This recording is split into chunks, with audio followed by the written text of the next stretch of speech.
Hello students, welcome back to defence exam tips. MTS exam के लिए GK का एक प्रीवियस ईयर पेपर हम लोग सॉल्व करेंगे। 10 मई की पहली शिफ्ट है। इसी शिफ्ट को सॉल्व करने का पर्पस सिर्फ इतना सा है, 64 नंबर इसमें एवरेज गया था, 24 नंबर की नॉर्मलाइजेशन हुई थी। बोले तो 102 नंबर का रॉ स्कोर लाने पर एक गवर्नमेंट जॉब कन्फर्म थी। मुद्दा ये नहीं है कि कितनी नॉर्मलाइजेशन हुई थी, मुद्दा सिर्फ इतना सा है कि अगर एसएससी एक टफ शिफ्ट बनाता है तो हम लोग सीखेंगे कि उस टफ शिफ्ट को सॉल्व कैसे किया जाता है और किस लेवल के क्वेश्चन एसएससी उसमें रखता है, ताकि अगर आगे कोई टफ शिफ्ट आए तो हम लोग समझ सकें कितनी टफ वो दरअसल हो सकती है, एक अंदाजा लगा सकते हैं हम लोग पहले से।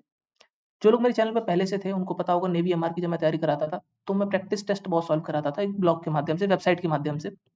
वही अप्रोच मैंने एमटीएस एग्जाम के लिए भी स्टार्ट कर दी है। आप लोग एसएससी एमटीएस जो एग्जाम का नाम है .in लगाकर इस वेबसाइट पर जा सकते हैं। मैं आपको शो कर देता हूँ, SSCMTS.in।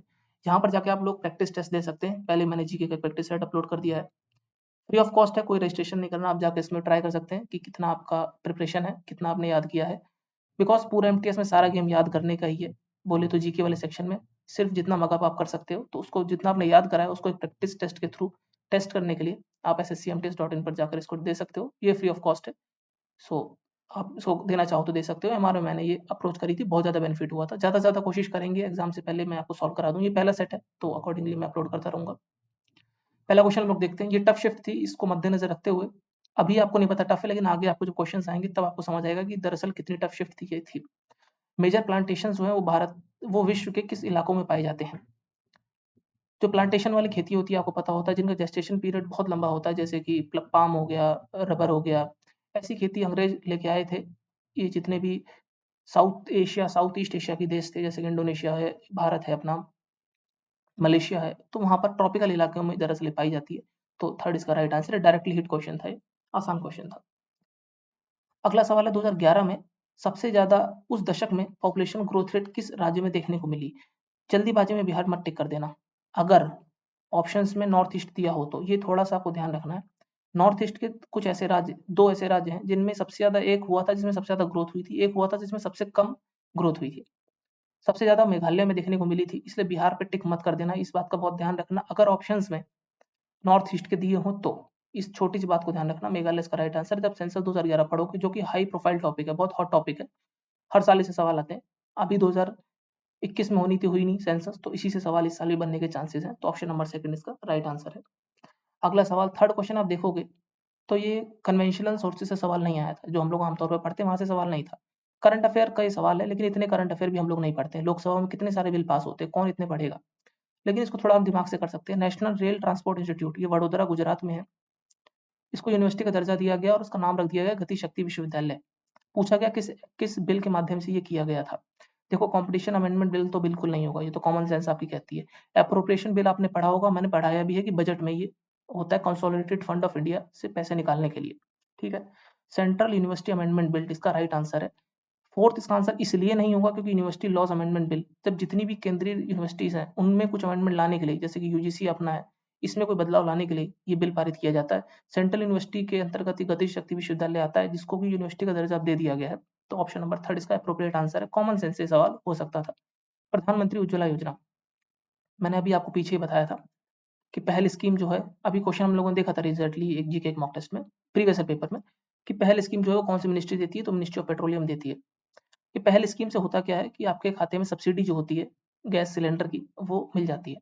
उज्ज्वला योजना के अंतर्गत दिए जाते हैं गैस सिलेंडर फ्री में बीपीएल कार्ड होल्डर को।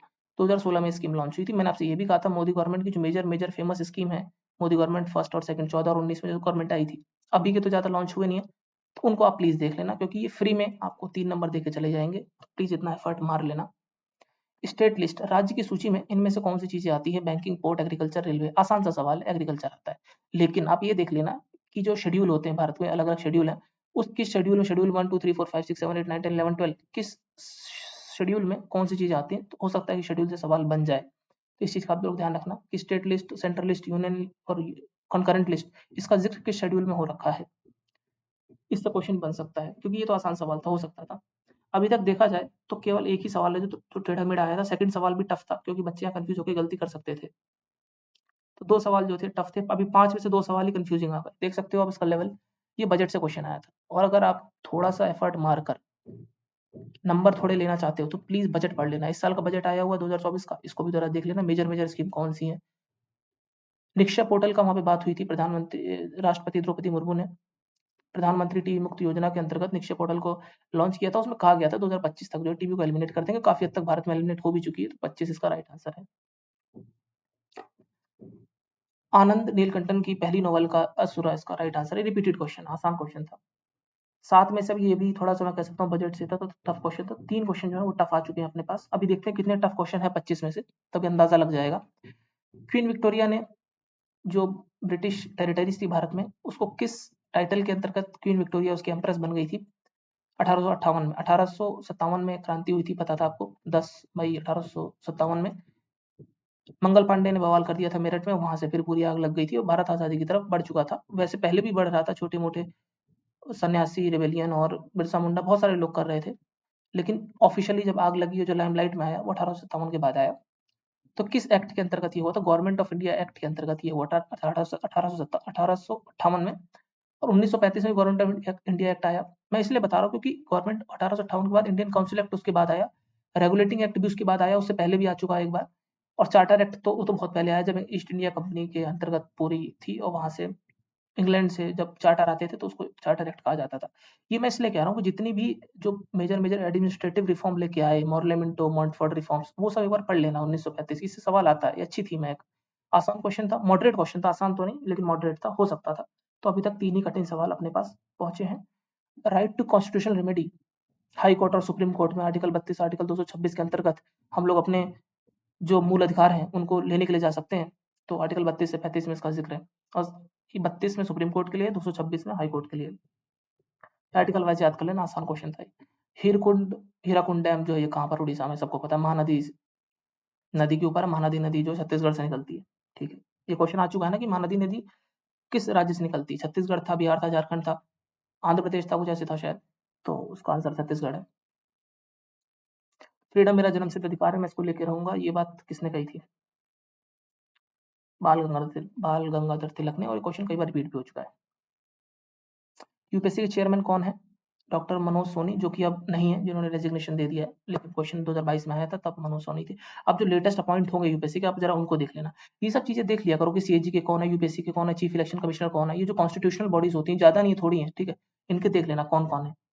अटॉर्नी जनरल कौन है भारत का, सॉलिसिटर जनरल कौन है, ये सब चीजें देख लेना। बैटल ऑफ तराइन मोहम्मद गोरी और वर्सेस पृथ्वीराज चौहान के बीच में हुई 1191 में। रिपीटेड क्वेश्चन, आसान क्वेश्चन है, ठीक है। ये भी एक आसान क्वेश्चन है। सोनल मानसिंह, जो कि भरतनाट्यम और ओडिसी स्टाइल दोनों में डांस करती हैं, तो सोनल मानसिंह। रिपीटेड क्वेश्चन, तो इसमें ज्यादा एक्सप्लेनेशन देने की जरूरत है नहीं, स्टैटिक का ये क्वेश्चन है। ये सिटाप्सिन एंजाइम जो फैटी एसिड को ग्लिसरॉल में बदलता है, ये कहाँ से सीक्रेट की हो निकलता है? तो पैनक्रियाज में निकलता है। कहा जाता है जब पैनक्रियाज में स्टोन हो जाता है और पैनक्रियाज रिमूव कर दी जाती है, तब फैटी एसिड का ज़्यादा खाना नहीं खाना चाहिए। ये कह सकते हो कि रिपीटेड क्वेश्चन भी है, आसान क्वेश्चन भी है, और अदरवाइज भी आप इसमें गेस कर सकते हो। पैनक्रियाज इसका राइट आंसर है। अभी तक हमको 3 ही कठिन सवाल देखने को मिले हैं। देखते हैं जरा आगे। पुंगचोलम, ये आपको नाम से क्या लगता है? आप सब छोड़ दो, बस नाम से गेस करो कि किस स्टेट का ये जो ये डांस है, या जो भी रिलीजियस ओकेजन पर परफॉर्म की जाने वाली चीज है, ये किस राज्य की होगी? पुंगचोलम। क्या ये केरला, महाराष्ट्र और यूपी से ताल्लुक रखती होगी? नाम से आप सोचो, ये नॉर्थ ईस्ट का कुछ नाम लग रहा है। मणिपुर इसका राइट आंसर है। अगर आपको याद है तो अच्छी बात है, लेकिन ये गेस से हो सकता था। आईसीसी वर्ल्ड कप इंडिया, तो आसान क्वेश्चन था, ये बड़ा इजी क्वेश्चन था, इसमें ज्यादा गेस करने की जरूरत थी नहीं। वो कौन सी स्पीशीज है एनिमल की या प्लांट की जो एक ही एरिया में पाई जाती हैं? जैसे कि भारत में जो लॉयन होते हैं, गिर लॉयन, ये भारत के एंडेमिक है। ठीक है, एंडेमिक मतलब उसी एरिया में पाए जाने वाला, तो इसे एंडेमिक कहा जाता है। और जो पेंडेमिक हो जाता है वो हर जगह फैल जाता है, जैसे कि कोविड था। एंडेमिक पेंडेमिक उल्टे उल्टे होते हैं दूसरे के। राजा परबा उड़ीसा में कब मनाया जाता है? अब यार इसको मैं रिपीटेड कहूँ या टफ क्वेश्चन कहूँ? ये टफ क्वेश्चन है, फोर्थ क्वेश्चन ये टफ है, इसका जून आंसर है। अब इसका लॉजिक मैं नहीं बता सकता क्योंकि स्टैटिक का कोई क्वेश्चन है, और ये जहाँ तक मैंने इसको पढ़ा है या जहाँ तक मुझे याद आता है, कुछ एग्रीकल्चर से संबंधित होगा। वैसे भी भारत में जितने भी फेस्टिवल्स होते हैं वो मोर और लेस एग्रीकल्चर से संबंधित होते हैं। कोई भी फेस्टिवल आप देख लो, लोहड़ी, मकर संक्रांति, सब ना सबके सब फेस्टिवल से संबंध रखते हैं। तो जून इसका राइट आंसर है। हम लोगों ने पहली बार पढ़ा तो इसको याद कर लेते हैं, लेकिन 4 टफ क्वेश्चन आ चुके हैं। टफ का मतलब कि या तो आप ये गलत करते या तो छोड़ देते, ठीक है। अब ये देखो, ये भी स्कीम मैंने कहा था, मोदी गवर्नमेंट ने जितनी स्कीम लॉन्च करी, जरा पढ़ लेना। तो जो स्ट्रीट वेंडर्स है, रेडी पटरी पे जो लोग काम अपना अपनी जीवनी उसे चलाते हैं, उनके लिए पीएम स्वनिधि स्कीम का लॉन्च किया गया, 21 मिनिस्ट्री ने किया। मैं आपको एक बात बता दूं, जितनी भी अर्बन एरियाज में स्कीम होती हैं वो generally ministry of housing and urban affairs, MoHUA जिसे शॉर्ट में कहते हैं वो, और जितनी भी रूरल इलाकों में स्कीम्स होती है जैसे नरेगा वगैरह हो, ये मिनिस्ट्री ऑफ रूरल डेवलपमेंट अधिकतर लेके आती है। ये एक रूल है या फिर रूल कह लो या फिर ऑब्जर्वेशन कह लो, ये मैंने देखा ये चीज, तो इसका राइट आंसर ये है। मिनिस्टर ऑफ फाइनेंस तो क्यों ही लेके आएगी, और मिनिस्टर ऑफ कॉमर्स का ये काम नहीं है। दरअसल कंज्यूमर अफेयर्स हो सकता था, कंफ्यूज हो जाओ, लेकिन इसका राइट आंसर ये है। अब मैंने आपको बता भी दिया, जितनी भी अर्बन एरियाज में, शहरी इलाकों में जितनी स्कीम्स होंगी वो मोर और लेस महुआ ही लेके आएगी, ministry of housing and urban affairs, और जितनी रूरल इलाकों में होगी वो मिनिस्ट्री ऑफ रूरल डेवलपमेंट लेके आएगी। बाकी सब ऑप्शंस आपको जनरली कंफ्यूज करने के लिए दिए जाते हैं। ईस्ट इंडिया कंपनी ने दीवानी राइट्स शाह आलम ने दिए थे अंग्रेजों को। सबसे बड़ी गलती उस व्यक्ति ने करी थी अपने जीवन की 1765 में। सबको याद है, आसान क्वेश्चन है। चलो यार, इसको भी टफ मान लेते हैं, शायद कैंडिडेट्स को ना आता हो, कंफ्यूज होकर गलत कर सकते हैं। तो 5 क्वेश्चन अभी इसमें टफ हमें देखने को मिल गए। ये तो आसान क्वेश्चन है, रिपीटेड क्वेश्चन अगेन। 2011 में सेंसस क्या, सेक्स रेशो क्या थी? 943। सबको मुंह जबानी याद होना चाहिए। 5 क्वेश्चन कठिन आ चुके हैं अभी तक। बुद्धिस्ट यूनिवर्सिटी बिहार में जो है उसका नाम क्या है? नालंदा। अच्छा, ये सवाल से तो मुझे नहीं पता, आप ही मुझे बताओ कि कितना प्यार है एसएससी को। प्रार्थना समाज केशव चंद्र सेन ने कहाँ करी? बॉम्बे ने करी, बॉम्बे में करी। ये कम से कम मैंने 10वीं शिफ्ट में देख लिया है। हद है इस क्वेश्चन की भी। और कंफ्यूज करने के लिए भी तो यहाँ कोलकाता नहीं, कलकत्ता दे रखा है। कलकत्ता में लोग टिक कर देते हैं। कल केशव चंद्र सेन समझते हैं कलकत्ता से ताल्लुक रखते हैं, तो वहां पर उन्होंने नहीं, बॉम्बे इसका राइट आंसर। ठीक है, अभी तक 5 कठिन क्वेश्चन आए और ये लास्ट क्वेश्चन, सरोद वादक इनमें से कौन है? तो इसको गलत करने वाले व्यक्ति को माफी नहीं मिलेगी। अजमत अली खान इसका राइट आंसर। टोटल 5 क्वेश्चन जो है वो हम लोगों ने देखे कि कठिन थे। अब तो सारे क्वेश्चन हो गए। यस, 5 क्वेश्चन है, इसके आंसर क्या आप लोग देख लो वीडियो पॉज करके। 5 क्वेश्चन ऐसे थे जो या तो कैंडिडेट गलत करते या तो उनको स्किप कर देते। 20 क्वेश्चन बहुत डुएबल थे इस शिफ्ट में। तो मैं मान के चलता हूँ कि 20 आप अटेम्प्ट करते, और 20 एक आइडियल अटेम्प्ट है। 20-21 क्वेश्चन अटेम्प्ट आपको करने चाहिए। तो 4 क्वेश्चन अगर आप छोड़ भी देते तो भी इतना बड़ा कोई लाइफ में मेक और वो नहीं हो जाता, मेक और ब्रेक नहीं हो जाता। 20 क्वेश्चन थे और ये डुएबल जब थे। अभी तो आपको लग रहा होगा कि